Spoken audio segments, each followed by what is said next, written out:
I was sitting in the clinic waiting room, staring at the same cracked tile on the floor I'd stared at for 20 minutes, when my phone rang. It was my son, Daniel. His voice was clipped, businesslike, the way it had been ever since he moved to the city and started wearing suits that cost more than my monthly pension. "Dad, listen, Sarah and I are moving to London next week. Big opportunity. We've already sold the cabin up north and your truck. We needed the cash to cover the relocation and a down payment on a flat. You'll get a check for your share, enough to tide you over. We'll send it next month. Gotta run. Bye." He hung up before I could say a word. 42 years raising that boy. 42 years of overtime shifts at the mill, skipped vacations, second jobs on weekends so he could go to a good college. And in one 30-second phone call, he discarded me like an old tool he no longer needed. But I didn't shout. I didn't cry. I just sat there on the hard plastic chair, surrounded by coughing strangers, and felt something shift inside me, something calm and cold. Because Daniel didn't know something very important. My name is Thomas Riley. I'm 73 years old. And until that moment, I thought I knew my son. My wife Ellen had passed 6 months earlier. Pancreatic cancer. Fast and merciless. One morning she was making pancakes, laughing at something on the radio. 3 months later she was gone. The house had felt hollow ever since. Daniel had been around more in those final weeks, organizing hospice, handling paperwork, telling me I should downsize, now that I was alone. He'd even driven me to this checkup today. "You need to stay healthy, Dad. Can't have you becoming a burden." The cabin he'd just sold had been Ellen's dream. We bought the land right after we married, built it board by board ourselves. Every summer we went up there, fishing, chopping wood, teaching Daniel how to start a fire without lighter fluid. Later he brought girlfriends, then Sarah. I cooked steaks on the grill while Ellen made her famous blueberry cobbler. Those walls held every good memory we had. And the truck, my old blue Chevy Silverado. Ellen called it my second wife. I'd rebuilt the engine twice, patched every dent, kept the original radio that only picked up 3 stations. It still smelled faintly of her perfume on warm days. Now both were gone, sold off by my own son to fund a fancy new life across the ocean. The nurse called my name. The doctor said my heart was strong, blood pressure fine, just take it easy and eat better. I nodded, but my mind was already home, in the bedroom dresser. 3 days before Ellen died, she had pressed a thick manila envelope into my hands. Her fingers were thin, trembling. "Tommy, put this away. Don't open it until you're ready. Promise me." I'd tucked it in the bottom drawer and, in the chaos of grief and funeral arrangements, forgotten it existed. But I remembered now. I took the bus home. Daniel had apparently already taken the truck keys. The house felt quieter than ever. I went straight to the bedroom, opened the drawer, and pulled out the envelope. Ellen's neat handwriting on the front. "For Thomas, when the time is right." Inside were legal documents, property deeds, investment statements, and a letter in her familiar looping script. "My dearest Tommy, if you're reading this, I'm no longer beside you. I'm sorry I kept secrets, love, but I wanted to protect you from worry, and from Daniel's eyes. You worked so hard all those years. Every extra shift, every repair job on weekends, I saw it. And I invested every spare dollar. Quietly. The cabin isn't all we own. There are 8 rental properties downtown, 2 commercial buildings, and shares in companies that have grown far beyond what we ever dreamed. You're wealthy, Tommy. We always lived simply because that's who we are, not because we had to. Daniel must. He's ready to understand what truly matters. If he ever shows he values money over family, let him learn the hard way. Then show him this. I love you forever. Be strong. Ellen. The numbers on the statements blurred as my eyes filled. 8 figures in total. Properties worth millions. A portfolio that had quietly compounded while we ate canned soup and drove 20-year-old vehicles. Ellen had always handled the investments. I trusted her completely. I never asked questions. That night I walked through the house touching the furniture we'd picked together, the photos on the mantle, Daniel as a toddler on my shoulders, graduation day, his wedding.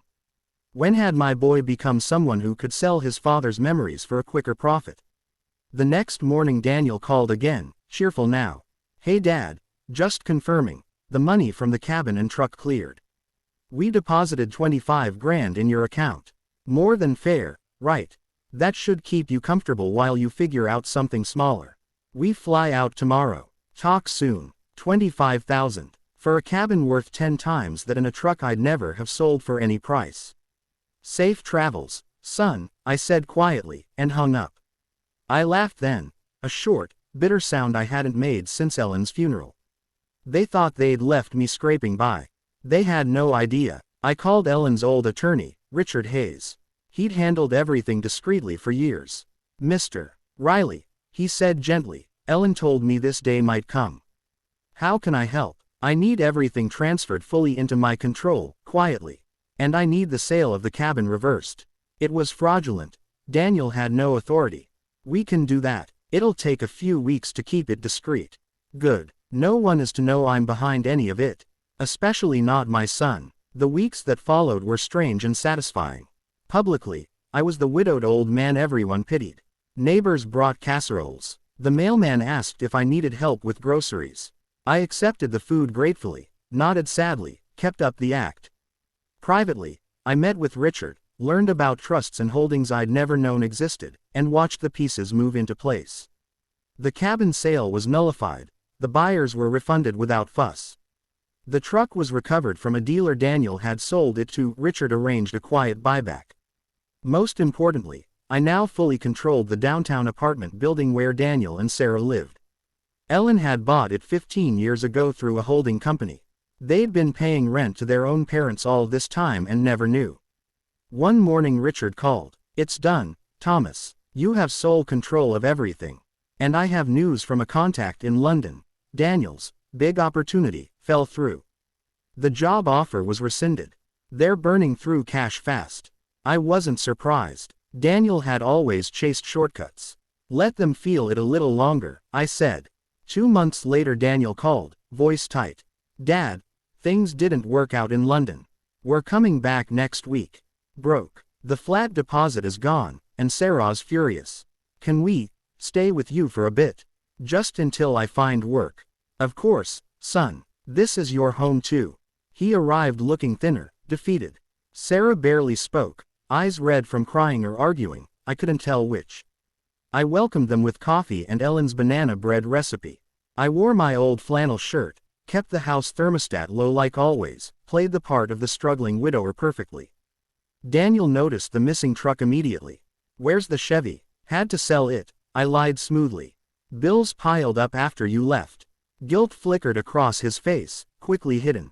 Over the next weeks I watched my son unravel in slow motion. He applied for dozens of jobs, overqualified for most, unwilling to take the rest. Sarah took a low-paying retail position and came home exhausted. Their savings dwindled. Arguments echoed through the house at night. I said nothing about the money. I cooked simple meals, stretched every dollar in front of them, let them see what they thought they'd condemned me to. One evening Daniel came into the kitchen while I was washing dishes. Dad, I'm so sorry. For how we left things. For selling the cabin and truck without asking. We thought you wouldn't need them anymore. I dried my hands slowly. You thought I was done living, you mean. He flinched. I was wrong. I see that now. I wanted more. For me, for Sarah. I thought money would fix everything. And has it? He looked down. No, it's made everything worse. That night I found another envelope in the attic. Ellen's handwriting again, tucked behind old Christmas decorations. For when Daniel is ready. Inside was a key to a safety deposit box and a short note. If he's learned, help him stand again. But only after he's felt the weight. Love, E. I visited the bank alone. The box held gold coins, rare stamps, and bearer bonds, another 2 million easily. Enough to save them tomorrow if I chose. But I waited. Daniel took a warehouse job eventually, early shifts, heavy lifting. He came home smelling of sweat and cardboard, ate whatever I put in front of him without complaint, and started fixing things around the house without being asked. The leaky faucet, the loose porch step, small acts of atonement. Sarah left him 3 months after they returned. Took half the remaining furniture and moved in with a coworker. Daniel didn't fight it. One rainy afternoon he sat at the kitchen table with me, staring into his coffee. I lost everything, Dad. My wife, my pride, my future. All because I thought I deserved more than what we had. I treated you like you were in my way. I stayed quiet. I don't deserve your forgiveness, he continued, voice cracking. But I need you to know I'm sorry. Truly, I'd give anything to take it back. I slid the second envelope across the table. This was your mother's. She left instructions. He opened it with shaking hands, read the note, saw the key. Confusion turned to understanding as tears fell. You've had this the whole time.